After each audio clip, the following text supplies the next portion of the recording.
Welcome friends. So in this video we are going to talk about GATE exam strategy, how to study for the GATE exam and how to get a good score. So let's begin. So I would like to start in in Hindi. I would like to make this video in Hindi. So I'm sorry for English guys. You have to understand Hindi properly. तो gate exam, ये जो gate exam है, इस gate exam में क्या होता है, graduate aptitude test of engineering की जो एग्ज़ाम होती है, ये एग्ज़ाम टोटल 100 मार्क्स की होती है। इसमें आपको 65 क्वेश्चंस होते हैं, जिसमें एप्टीट्यूड प्लस मैथ्स और प्लस आपके टेक्निकल सब्जेक्ट होते हैं, राइट। सो इसमें से एप्टीट्यूड जो 15 मार्कों के लिए होती है, मैथ्स 15 मार्कों के लिए होती है और tech subject rest of 70 marks के लिए होती है।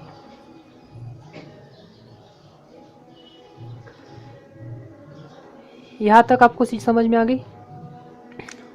प्लीज़ आपकी वीडियो क्वालिटी थोड़ी सी अच्छी कर लीजिए, क्योंकि आपको वीडियो ब्लर दिख रहा है। अभी ठीक दिख रहा है? ओके, कोई प्रॉब्लम नहीं। I am sorry guys. So ये तो हो गया ओवरव्यू। गेट क्वालिफाई करने के लिए मिनिमम 22 से 25 मार्क्स चाहिए होते हैं फॉर क्वालिफाई,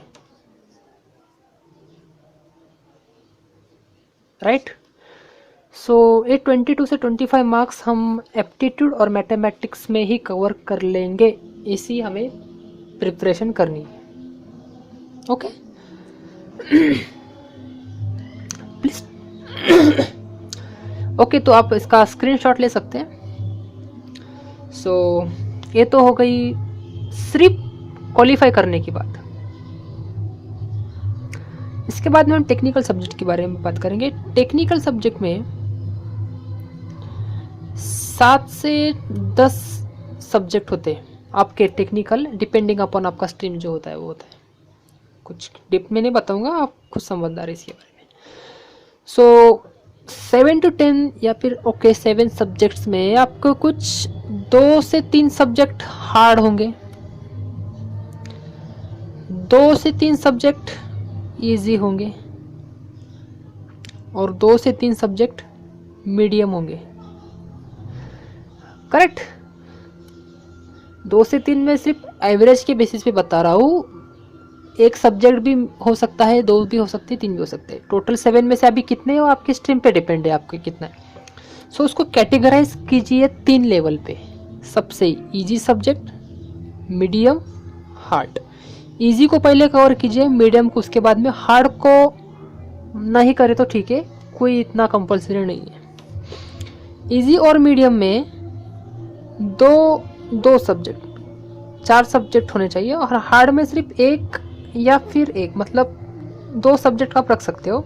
लेकिन मैं चाहूँगा कि आप एक ही सब्जेक्ट को हार्ड वाली कैटेगरी में रखिए और यहाँ पे 4 से 5 सब्जेक्ट्स को आपको इजी और मीडियम में डिवाइड कर लीजिए अपने हिसाब से।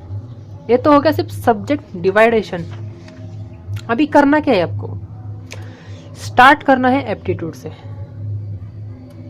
एप्टीट्यूड में आपको 15 में से एटलीस्ट 12 मार्क्स आने चाहिए, ऐसी प्रिपरेशन कीजिए। मैथमेटिक्स 15 मार्क्स को कंपल्सरी पूछते हैं, 15 में से आपको 12 से 13 मार्क्स आने चाहिए, इतनी प्रिपरेशन कर लीजिए। आपका वीडियो फिर से ब्लर हो रहा है, तो आप इसको, आपका वीडियो क्वालिटी को थोड़ा सा ठीक ठाक कर लीजिए, तो उससे आपको ज़्यादा बेनिफिट हो जाएगा, ठीक है। ओके, कोई बात नहीं, हो गया। सो ये हो गया एप्टीट्यूड मैथ्स, जिसमें आपको सिर्फ 27 या फिर आप बोल सकते हैं कि 25 से 27 तक के मार्क्स गेट में यहाँ पे आने चाहिए आपको। तो यहाँ पे सिर्फ आपको क्वालिफाई हो गया। टेक्निकल में अगर आप इजी और मीडियम लेवल के सब्जेक्ट को ठीक ठाक कर लोगे, नॉट मच डीप, सिर्फ बेसिक लेवल पे बोल रहा हूँ मैं। तो इसमें से 70 में से आपको एटलीस्ट 20 या 25 मार्क्स आ जाएंगे, सिर्फ इजी और मीडियम सब्जेक्ट की मिला करके। मैं हार्ड सब्जेक्ट की बात नहीं कर रहा हूँ यहाँ पे, प्लीज़। सो ठीक है, हम 25 कंसिडर कर लेंगे या फिर 20 भी कंसिडर कर लेंगे। तो 25 जो यहाँ के मार्क्स है, 20 जो यहाँ के, तो यहाँ पे 45 मार्क्स है। 45 मार्क्स मोर देन इनफ है आपको एक ऑटोनॉमस कॉलेज में एडमिशन लेने के लिए। PSUs को अप्लाई करने के लिए थोड़े कम है, तो उसके लिए आपको 25 और 27 वाला क्राइटेरिया अगर करेंगे, 27 और 25 वाला, तो ओवरऑल आपको 52 मार्क्स, मतलब PSUs में आप ऑलमोस्ट सारे PSUs के लिए आप अप्लाई कर सकते हो। ठीक है, तो सिर्फ ये बात हो गई कौन से सब्जेक्ट में कितने मार्क्स लाने हैं, अभी पढ़ाई कैसे करनी है उसके बारे में आपको बताता हूँ। ठीक है, टेंशन मत लो। मैंने लास्ट ईयर ही एग्ज़ाम दी थी, तो मैंने यही मेथड अप्लाई की थी और मुझे 47 मार्क्स आ गए थे, तो जाहिर सी बात है आपको भी आ जाएंगे। ठीक है, सो मैं इतना अच्छा भी नहीं पढ़े में। सो देखो, ग्राफ बनाए ये डे 1 से डे लास्ट तक, सिर्फ हर रोज 2 घंटा पढ़ना है, कंसिस्टेंसी। इसमें होगा क्या, आपका नॉलेज बढ़ेगा, आपको रिवीजन करने के बाद में आपका कॉन्फिडेंस बढ़ेगा, और कॉन्फिडेंस बढ़ने के बाद में आप अगर उसकी प्रैक्टिस करोगे तो आप इजीली कंसिस्टेंस प्रैक्टिस करते रहोगे, तो आपको गेट में जैसे कि मैंने बताया 50 मार्क्स तक आराम से मिल जाएंगे। कंसिस्टेंसी कंटिन्यू करनी है, छोड़नी नहीं है, ये आपका पॉइंट नंबर 1 है। अंडरस्टैंड? सो सिर्फ ये इनिशियल पीरियड में इसलिए बताया कि डे 1 से कोई भी एक्सपर्टाइज नहीं बनता है, ये मिडल है। आपको एटलीस्ट 1 महीना या 1.5 मंथ लगेगा ट्रैक पे आने के लिए, तो ये उसी का ग्राफ है। ट्रैक पे आने के बाद में आपको कंसिस्टेंसी कंटिन्यू रखनी है, आपकी मेंटेन रखनी है आपके एग्ज़ाम के लास्ट डे तक। तो ये एक बात होगी सिर्फ आपको स्टडी स्ट्रैटेजी की। 2 घंटे पढ़ना है डेली, सिर्फ 2 घंटे पढ़िए, ज़्यादा पढ़ो मत। Most of the students mistake ये करते हैं कि पूरा 100% पढ़ लेते हैं और उनको कुछ नहीं आता। 100% के झंझट में मत पढ़ो, जितना आता है उतने करो। Okay, point number 3, GATE exam में क्वेश्चन कैसे पूछते हैं। तो मैं एक ग्राफ बनाता हूँ, ये हो गया ग्राफ।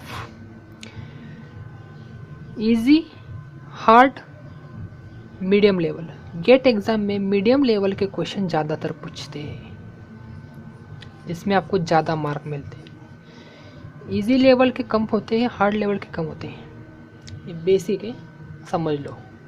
तो ये है परफेक्ट स्ट्रैटेजी टू स्टडी। 3 महीने का स्ट्रैटेजी बताता हूँ मैं। 3 महीने मोर देन इनफ है।